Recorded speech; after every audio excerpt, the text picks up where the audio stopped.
Tas. Assalamualaikum warahmatullahi wabarakatuh. Apa kabar Sobat Wheelchair W? Selamat datang kembali di channel kesayangan kita, channel yang akan membahas serba-serbi kehidupan disabilitas, terutama pengguna kursi roda.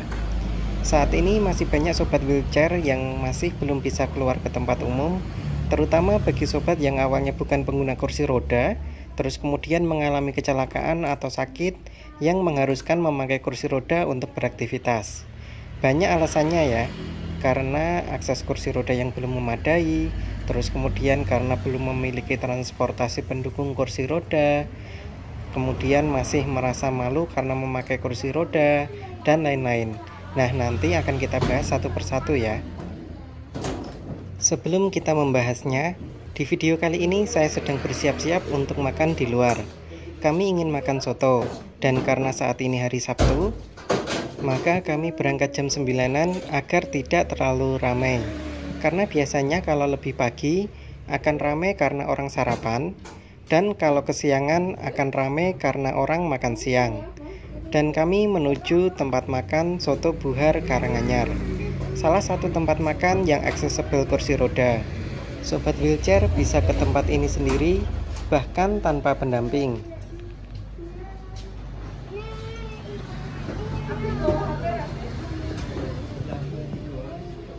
Tempat parkirnya pun juga mendukung bagi pengguna kursi roda, karena tempat ini berada di pinggir jalan besar, yaitu di Jalan Solo Tawangmangu, maka sobat bisa parkir di pinggir jalan raya atau di jalan gang tempat saya parkir ini. Dari tempat parkir sampai ke tempat makan, itu pun juga tidak jauh, jadi teman-teman tidak terlalu lelah untuk ngerol, bahkan tidak lelah sama sekali ya, karena memang letaknya juga sangat dekat. Nah, ini adalah akses masuk sampai ke tempat makan. Jadi memang benar-benar landai dan sangat mudah dilalui oleh kursi roda. Jika hanya makan sampai membayar, bisa sobat wheelchair lakukan secara mandiri. Tetapi kalau untuk fasilitas WC atau kamar mandi, saya masih belum mengetahui dan belum mencoba. Karena kalau aktivitas keluar seperti ini, saya menggunakan pampers. Walaupun sebenarnya sampai pulang pun tidak kencing sama sekali. Soto daging sapi di sini dengan ukuran besar harganya Rp8.000. Kemudian yang ukuran kecil harganya Rp5.000. Dan untuk es teh itu Rp4.000 dan untuk es jeruk Rp5.000. Emang nggak panas? Memang bukan termasuk yang murah, tetapi dengan harga segini menurut saya worth it sih. Worth it banget malahan, karena rasanya memang enak. Dan ini adalah salah satu soto yang bagi saya tidak perlu tambahan kecap atau yang lain, karena rasanya bagi saya sudah pas. Hanya tambah sambal karena saya memang suka pedas.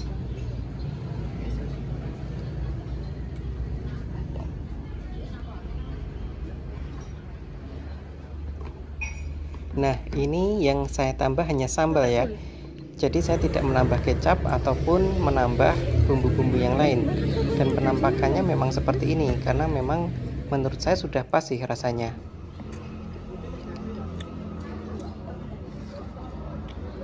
Sambil menyaksikan saya makan, kita akan membahas tentang beberapa alasan sobat wheelchair belum bisa keluar ke tempat umum. Dan beberapa alasan ini yang saya dapat dari beberapa teman di grup paraplegi. Yang pertama adalah proses recovery atau memang masih proses pemulihan. Banyak dari sobat itu menganggap bahwa dengan memakai kursi roda itu, sobat masih merasa sedang sakit, belum sembuh karena masih belum bisa berjalan. Ya, itu sah-sah saja sih. Dan wajar memang kalau sobat berpandangan seperti itu. Dan tentu saja kita tidak boleh menyerah dan berhenti berharap untuk bisa berjalan kembali. Tetapi, tentu saja sudah berkali-kali saya bahas bahwa cedera atau sakit yang menyebabkan kerusakan saraf itu memerlukan waktu yang panjang untuk pemulihan, bahkan bisa seumur hidup. Maka sambil menunggu proses pemulihan, sambil berharap dan berusaha untuk bisa berjalan, kita harus berusaha beraktivitas di kursi roda. Karena aktivitas keluar seperti ini yang menjauhkan kita dari stres, yang akhirnya menyebabkan asam lambung, kemudian kondisi drop, kemudian timbul komplikasi. Maka sobat wheelchair W harus tetap berusaha beraktivitas walaupun dengan kursi roda. Kemudian alasan yang kedua adalah masih merasa malu karena memakai kursi roda. Nah, untuk alasan ini memang harus membiasakan diri dan mencoba mengubah pola pikir ya. Kalau saya kok malah merasa keren ya dengan pakai kursi roda ini.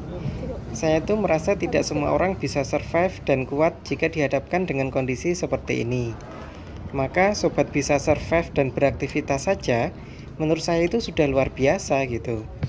Menandakan bahwa sobat itu orang yang lebih kuat daripada kebanyakan orang. Maka ya percaya diri aja tampil di depan umum. Kadang yang membuat kita malu dan yang kita takutkan itu kan pandangan orang lain terhadap kita. Padahal belum tentu orang lain itu memperhatikan kita loh. Di zaman sekarang ini, kayaknya itu semua orang itu sedang kesusahan dengan hidup mereka sendiri. Jadi kayaknya nggak ada waktu dan ya buat apa gitu memikirkan kesusahan kita gitu. Jadi bahkan kalaupun ada itu kebanyakan dari mereka itu malah care dan peduli. Jadi sobat wheelchair hanya perlu membiasakan diri di tempat umum. Dan nanti insya Allah rasa malu, kemudian kurang percaya diri itu akan hilang dengan sendirinya. Kemudian alasan selanjutnya adalah transportasi. Memang hidup sebagai pengguna kursi roda, apalagi dengan kondisi paraplegi atau tetraplegi, itu adalah hidup yang boros, benar-benar boros. Untuk bisa hidup seperti orang lain yang normal, maka kita harus mengeluarkan uang lebih banyak daripada orang lain. Pengen beraktivitas saja harus mengeluarkan biaya untuk pampers atau kateter. Untuk bisa naik motor, harus lebih mahal karena harus modif motor roda 3. Kalaupun mobil, juga harus mengeluarkan uang lebih banyak untuk modif handling untuk bisa mengatur akselerator dan bisa menggunakan rem. Maka menurut saya, jika sobat sudah melakukan pengobatan selama 2 tahun dan belum ada lagi perkembangan yang signifikan, saya sarankan untuk menyisihkan uang untuk budget modif kendaraan. Karena itu adalah sarana utama penunjang aktivitas kita. Beneran deh, sobat harus merasakan perbedaannya. Dulu, setelah saya punya motor roda 3 dan saya bisa keluar rumah sendiri, rasanya kayak bangkit dari kematian. Benar-benar merasa bebas, tidak sumpek lagi. Berbeda ya kalau kita hanya naik mobil, kemudian mengandalkan orang lain untuk membawa kita keluar. Itu rasanya sangat berbeda. Kemudian alasan selanjutnya adalah akses kursi roda yang belum memadai. Tentu saja di Indonesia ini banyak tempat yang memang belum menyediakan fasilitas untuk kursi roda. Tetapi tentu saja kita harus mencari tahu dahulu tempat yang bisa diakses kursi roda itu di mana saja. Dan insya Allah channel ini akan menjadi salah satu media informasi di mana tempat-tempat yang bisa diakses kursi roda dan bagaimana cara kita mengaksesnya. Karena ya seperti yang di video saya sebelumnya, ada tempat yang bisa diakses kursi roda dengan secara mandiri tanpa bantuan orang lain. Ada pula yang bisa diakses kursi roda tetapi harus dengan dibantu orang lain. Dan ada juga tempat yang tidak bisa diakses kursi roda, ya tentu saja kalau kita digendong itu kan beda cerita gitu ya. Berarti tempat itu belum bisa diakses oleh kursi roda. Dan itu mungkin video dari saya. Ini saya lanjutkan karena saya sudah selesai makan, tinggal nunggu anak saya selesai makan dan kemudian kita pulang.